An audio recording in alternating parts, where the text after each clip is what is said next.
अस्सलाम वालेकुम नाज़रीन, अमीर ॾिसी रहिया आहियो अकबर मज़ारी ऑफिशियल। मां आहियां अवांजो होस्ट अकबर मज़ारी। कुझु ॾींहं अॻु सोशल मीडिया ते हिकु नओं तकरार साम्हूं आयो, जिते शाइर ऐं समाजी शख़्सियत हाजी फैज़ मोहम्मद तरफ़ां गुलूकारा शाइज़ा अली मथां संगीन इल्ज़ाम हया विया आहिनि।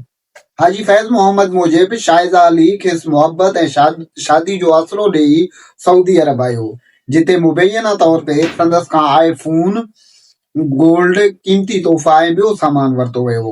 उन खां पोइ शाइज़ा अली पाकिस्तान वापसि रवानी थी वई ऐं राब्ते खां बि इनकार करे छॾियईं।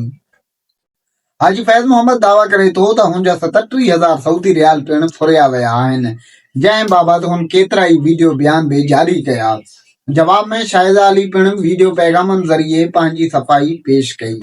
इन दौरान समाजी कारकुन मुश्ताक सरकी विच में पई, जंहिं ऐलान कयो त हू ज़ाती तौर ते हाजी फैज़ मोहम्मद खे 37,000 रियाल अदा कंदो त जीअं मामलो ख़त्म थिए। शुरूआती तौर इहा आछ क़बूल कई वई, पर हाणे हिकु हफ़्तो गुज़रण बावजूद बि रक़म न मिलण जो इल्ज़ाम लॻायो पियो वञे।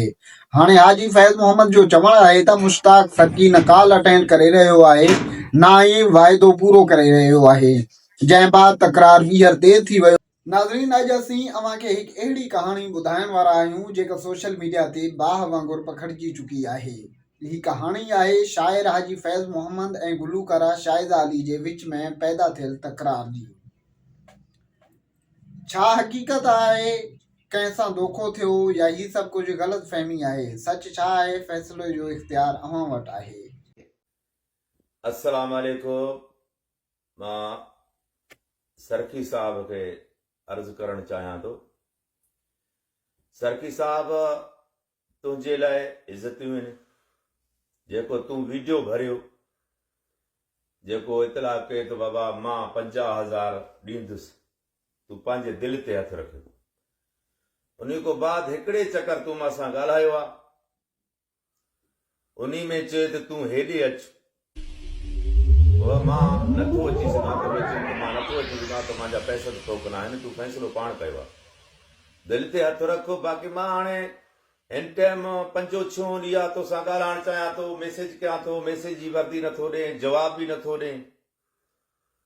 तूं पंहिंजी दिलि ते हथु रख। दुनिया पूरी तुंहिंजो इंतज़ारु करे थी त हाजी साहब खे कॾहिं अमानत ॾींदो या न ॾींदो, इहा ख़बर ई न आहे। बाक़ी ॿिया अमीर दुनिया में खोड़ हुया। असांजो सिंध जो ऐं तुंहिंजो जेकंबद घर आहे, असांजो कंदकोट घर आहे, इन्हनि नंगनि दंगनि ते असां बि सिर ॾींदा आहियूं। अलाह तोखे ख़ुशि रखे, पर अहिड़ा नंग दंग बि न हुजनि जेको वधे खे चवां धोखो दगादार करे। मां तोखे अर्ज़ु करणु चाहियां थो, इहो 2 ॾींहं तुंहिंजो मां इंतज़ारु कयां थो, 2 ॾींहं तोखे इंतज़ारु कयां थो। जो मूंसां राब्तो कई 8 ॾींहं थी विया आहिनि, 10 ॾींहं थी विया आहिनि, मां तुंहिंजे आसरे में वेठो आहियां। अमीर ग़रीब सभु पुछा करण वारो आहे त सरकी साहब छा कयो छा न कयो।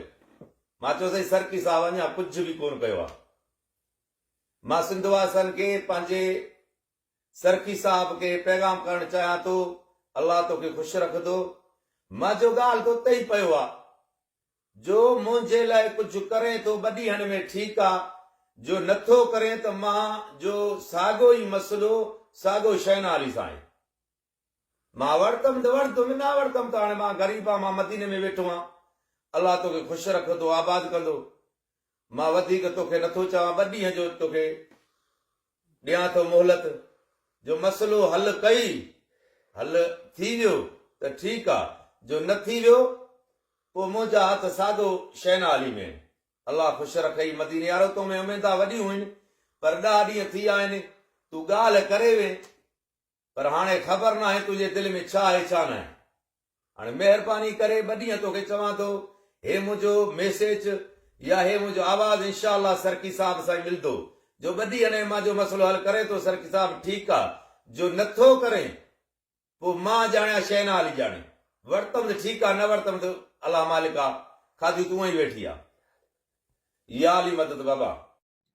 ही हुयो असांजो अॼु जो प्रोग्राम। अव्हांखे असांजो प्रोग्राम कीअं लॻो कमेंट सेक्शन में पंहिंजी राय जो इज़हार ज़रूरु कयो। जेकॾहिं असांजो वीडियो अव्हांखे पसंदि आयो हुजे त लाइक कयो, शेयर कयो ऐं असांजे यूट्यूब चैनल खे सब्सक्राइब करणु न विसारींदा। अल्लाह हाफ़िज़।